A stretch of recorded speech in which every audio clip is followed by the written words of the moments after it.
ዛሬ የኢትዮጵያን የባህር በር ፍላጎት ተከትሎ ከኢትዮጵያ በኩል ስጋት የተደቀነባት ኤርትራ ከፕሬዝዳንት አልሲሲ በኩል የድጋፍ ማረጋገጫ ያገኘች ሲሆን የውጭ ጉዳይ ሚኒስትሩ አስመራ በተገኙበት ወቅትም ፕሬዝዳንቱ ይህን በድጋሜ እንዳረጋገጡላቸው ተገልጿል። የአሁኑ የፕሬዝዳንት ኢሳያስ ጉብኝት የተሰማው በቀጠናው ከቀይ ባህር ጋር በተያያዘ ያለውን ውጥረት በተካረረበት ወቅት ነው። የኢትዮጵያ መንግስት በዚህ ጉዳይ ላይ ምን ይላል? አብረን በቻናላችን የምንከታተለው ይሆናል። አብረን እንቆይ። ዛሬ ይሁን እንጂ በቅርብ ዓመታት ወዲህ ግንኙነታቸው የመተማመን ችግር አጥልቶበታል። እናም አሁን ቤጂንግ ስልታዊ ወሳኝና ኢተገማች የሆነችውን አጋሯ ጋር ያላትን ግንኙነት ዳግም ለመቃኘት እየሞከረች ነው።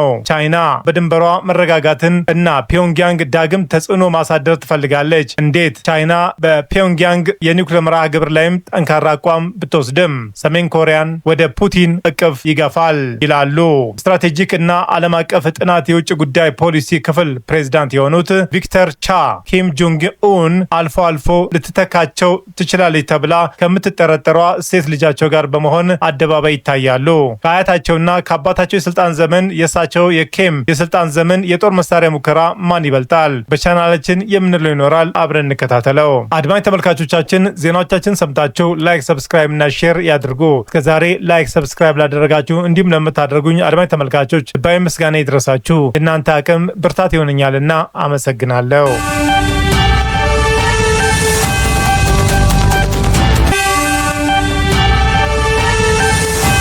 ለሁለተኛ ጊዜ ወደ ካይሮ ያመሩት ፕሬዝዳንት ኢሳያስ የኤርትራ ፕሬዝዳንት ኢሳያስ አፈወርቄ ለሶስት ቀናት ይፋዊ ስራ ጉብኝት ወደ ግብጽ ዋና ከተማ ካይሮ ተጉዘዋል። ባለፉት ጥቂት ዓመታት ከግብጽ ጋር ያላቸውን ግንኙነት እየተጠናከረ የመጣው የኤርትራው ፕሬዝዳንት ለይፋዊ ስራ ጉብኝት ወደ ካይሮ ሲያመሩ በዚህ ዓመት ለሁለተኛ ጊዜ ነው። የኤርትራው ፕሬዝዳንት በካይሮ ከግብጽ ባለስልጣናት ጋር ተገናኝተዋል። ኢሳያስ አፈወርቄ ወደ ግብጽ ያመሩት እሁድ ግንቦት 30 2018 ዓ.ም ሲሆን ከፕሬዝዳንት አልሲሲ ጋር የሁለትዮሽ ግንኙነት በቀጠናው ደህንነት፣ በአፍሪካ ቀንድና መካከለኛው ምስራቅ ጉዳዮች ዙሪያ እንደሚወያዩ ተገልጿል። ስለ ፕሬዝዳንቱ ጉብኝት በኤክስ ገጻቸው ላይ የጻፉት የሀገሪቱ ማስታወቂያ ሚኒስትር የሁለቱ መሪዎች ውይይት በአፍሪካ ቀንድና የቀይ ባህር ደህንነትና በመካከለኛው ምስራቅ ባሉ መጠነ ሰፊ ለውጦች ዙሪያ እንደሚያተኩር ገልጸዋል። ወደ ግብጽ ካመራው የኤርትራ ፕሬዝዳንት ልዑካን ቡድን ውስጥ የውጭ ጉዳይ ሚኒስትሩንም ተካተዋል። ፕሬዝዳንት ኢሳያስ በጥቅምት ወር በካይሮ ባደረጉት የ5 ቀን ጉብኝት ወቅት አልሲሲ አገራቸው የኤርትራን ሉዓላዊነትና የግዛት አንድነት ለመደገፍ ቁርጠኛ መሆኗን ተናግረው ነበር።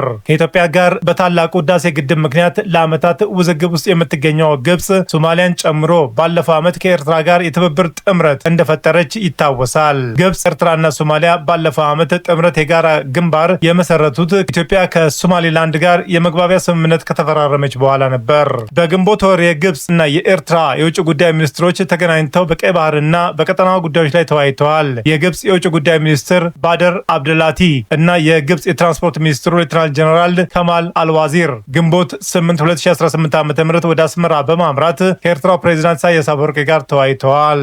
ከዚህ ውይይታቸው በኋላ የግብጽ የውጭ ጉዳይ ሚኒስትር ባደር አብደላቲ የቀይ ባህር አስተዳደርና የደህንነት ጉዳዮች በዋነኝነት የሚመለከተው የቀይ ባህር አጎራባች ሀገራትን ነው ብለዋል። ኢትዮጵያ የባህር በር ፍላጎት አጀንዳዋን ይፋ ካደረገች በኋላ ግብጽ ከበባ በሚመስል መልኩ እየተንቀሳቀሰች ነው ስትል ኢትዮጵያ ክሷን በውጭ ጉዳይ ሚኒስትሯ ቃል አቀባይ በኩል አሰምታለች። ቃል አቀባዩ ይህን ያሉት ቀይ ባህር ላይ የሚደረግ የትራንስፖርት እንቅስቃሴና የወደብ ትስስርን በተመለከተ ግብጽና ኤርትራ ስምምነት ከተፈራረሙ በኋላ ነው። የውጭ ጉዳይ ሚኒስትር ቃል አቀባይ የሆኑት አምባሳደር ነቢያት ኢትዮጵያ በባህር በር የማግኘት ጉዳይ ቅድሚያ የምትሰጠው አጀንዳ መሆኑን ካነሳች ጊዜ ጀምሮ ከግብጽ በኩል ውጥረት፣ ትንኮሳ በሚመስል ነገሮች እየታዩ መሆናቸውን ተናግረዋል። ቃል አቀባዩ ኢትዮጵያ የባህር በር የማግኘት ጥያቄዋን ዲፕሎማሲያዊ በሆነ መንገድ አጠናክራ እንደምትቀጥልም ተናግረዋል። የኢትዮጵያ የባህር በር አጀንዳ ማንሳትን ተከትሎ ግብጽ በኢትዮጵያ ዙሪያ ከሚገኙ ሀገራት ጋር ያላትን ግንኙነት ከማጠናከር አልፎም በአንዳንድ ሀገራት ውስጥም ሰራዊቷን የማሰማራት እንቅስቃሴ እያደረገች ነው። በተመሳሳይ የኢትዮጵያ መከላከያ ሰራዊትም ጸምዶ በሚባል እንቅስቃሴ በኩል በኢትዮጵያ ሉዓላዊነት ላይ የሚቃጣ ስጋት ቢኖር ስለሚወሰደው እርምጃ ሀገር ውስጥ ለሚገኘው ዲፕሎማቲክ ማህበረሰብ ማሳወቁን ተናግረዋል። የመከላከያ የውጭ ግንኙነትና ወታደራዊ ትብብር ዳይሬክተር ይህንን እንቅስቃሴ ወደ መሬት እናወርዳለን ብለው ስንዝር እንቅስቃሴ የሚያደርጉ አካላትን አስጠንቅቀዋል። ዳይሬክተሩ ሜጀር ጀነራል ተሾመ ገመቹ ጽምዶ በሚባል ስያሜ በህዝባዊ ወያኔ ሓርነት ትግራይ አመራሮችና በኤርትራ መካከል ይደረጋል ስለሚባለው እንቅስቃሴ ሲናገሩ ጸረ ሉዓላዊነት በማለትም ጠርተውታል።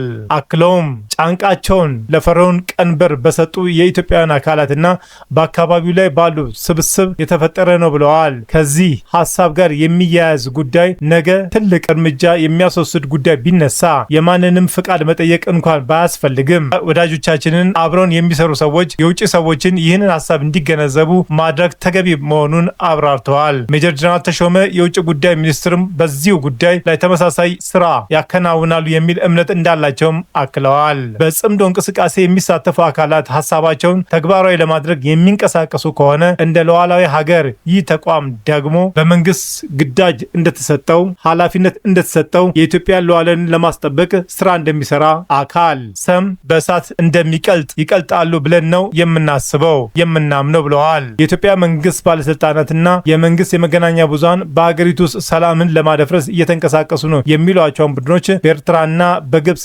የሚደገፉ ናቸው በማለትም ከሷቸዋል።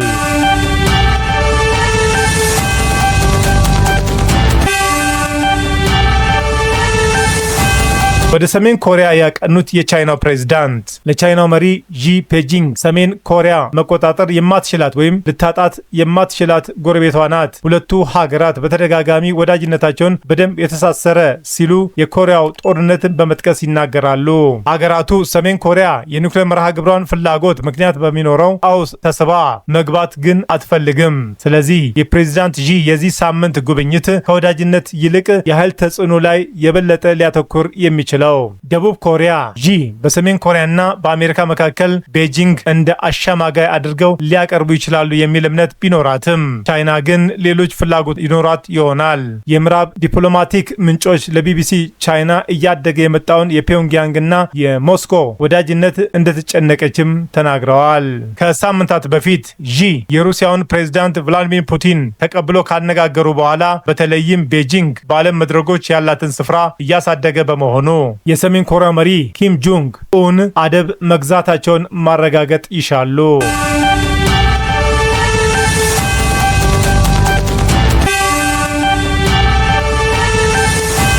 ውጥረቱን ማርገብ በቤጂንግና ፒዮንግያንግ መካከል ያለው ግንኙነት መቀዛቀዙ የተደበቀ ቢመስልም የተሰወረ አልነበረም። እንደ አውሮፓውያን አቆጣጠር ጥቅምት 2024 75ኛውን ዓመት ዲፕሎማቲክ ግንኙነት የመሰረቱበትን ዓመት አላከበሩም። ለህዝብ ይፋ የሚሆነውን መልእክቶችም አልተሰማም። ከዚህ አንድ ወር ቀደም ብሎ የቻይና አምባሳደር የሰሜን ኮሪያን የምስረታ በዓል ላይም አልታደሙም።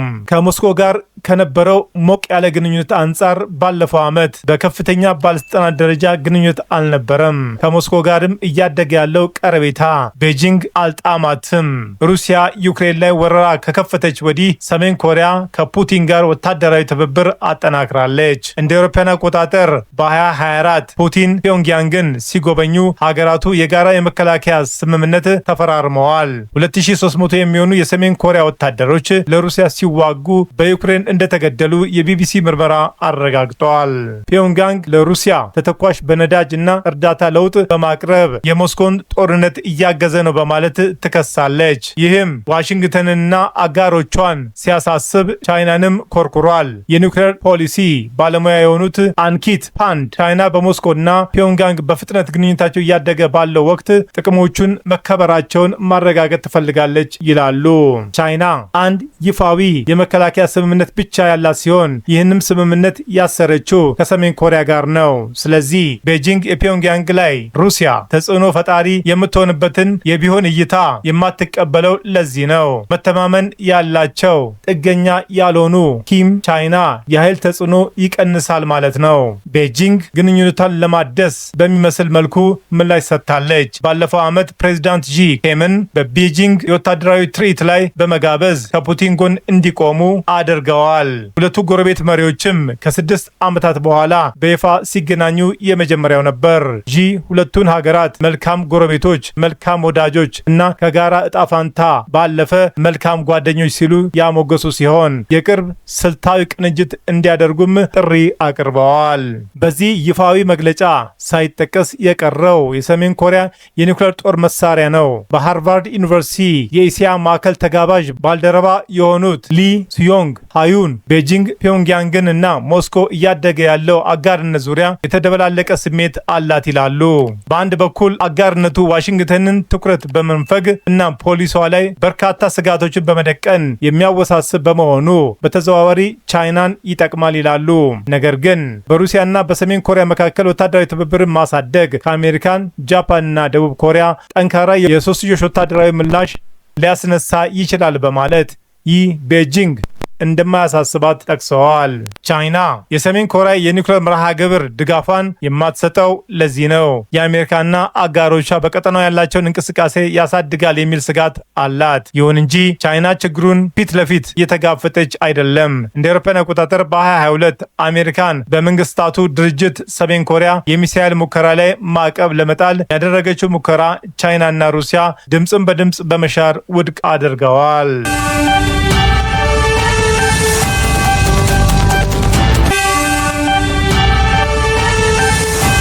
የተግባር አጋር ኬምም ቢሆኑ ግዙፍ የእርዳታ ምንጩን መግፋትን አይቋቋሙትም።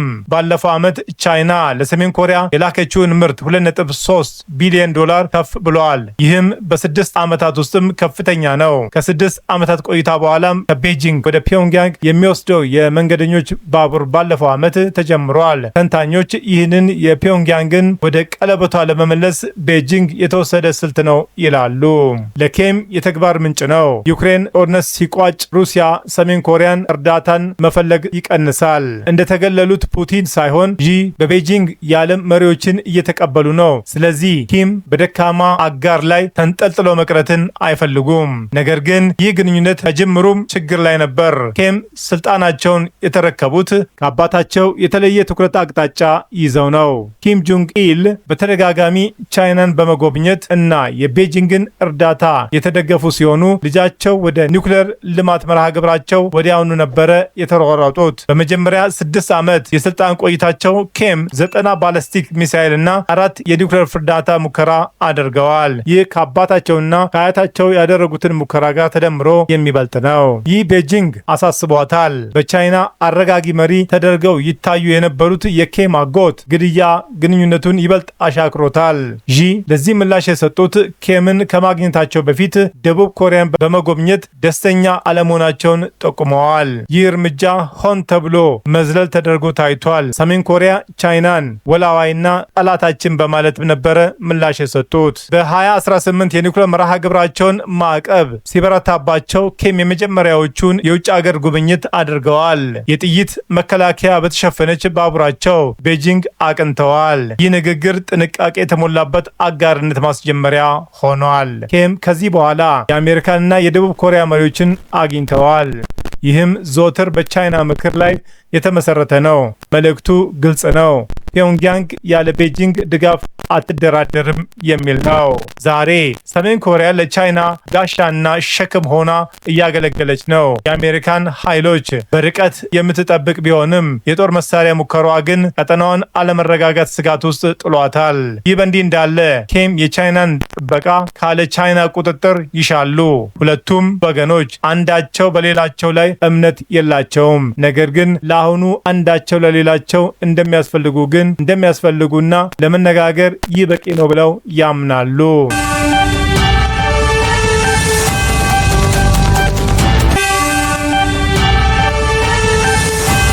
ቻናሌን ስትከታተሉ ስለቆያችሁ ታላቅ አክብሮት አለን። ውድ የቻናሌ ተከታታይ ቤተሰቦች በመላው ዓለምና በእግር ቤት ላላችሁ ሁሉ በየዕለቱ ስኬት እንዲገጥማችሁ እንመኛለን። ዜናዎቻችን ሰምታችሁ ላይክ፣ ሰብስክራይብ እና ሼር ማድረጉን እንዳይዘነጋ፣ እንዲሁም ድጋፋችሁ አይለየን። በሌላ መረጃ ተመልሰን እስክንገናኝ በያለንበት ቦታ ሰላምና ጤና ይብዛልን።